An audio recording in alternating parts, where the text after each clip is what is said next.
ওটা দিয়ে আমার দরকার নেই, কিন্তু আমি এখান থেকে যাইতেছি না। ওর সাথে তো আমার শারীরিক সম্পর্ক হয়েছে, এই লেগে তো আমি আইসি, নাহলে তো আমি অলরেডি জীবনও আইতাম না। গেছি অগরুমে আইসি, স্কুলে আসলাম, পরে এডি হেড স্যারেও জানে, হেড স্যারে আমার অনেক দিন বকাও দিছে, মানে হে অনেক আমার হুমকিও দিছে যে ফিরে যদি তোরে রনির সাথে মিশতে দেখি তাহলে তোরে আর কি এমন মার যে মারলে ক্যান্সার হইতে পারে, আর আমার পিটান তুই দেখো না। হে স্যারে বলছে বুঝি, কিন্তু এখন তো আর আমার মানে এখন যদি আমার ওর সাথে বিয়ে না হয় তাহলে তো আমার গলায় দড়ি ছাড় আর কিছুই উপায় নেই। না না শিখেনের কি আছে, আমি যেটা বুঝি আমি হেঁটেই করি।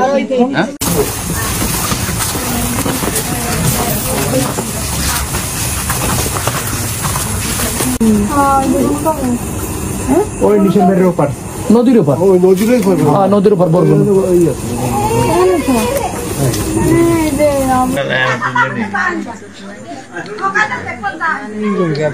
একজন আসলে না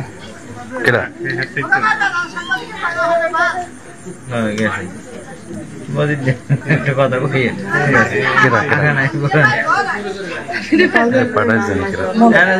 মানুষ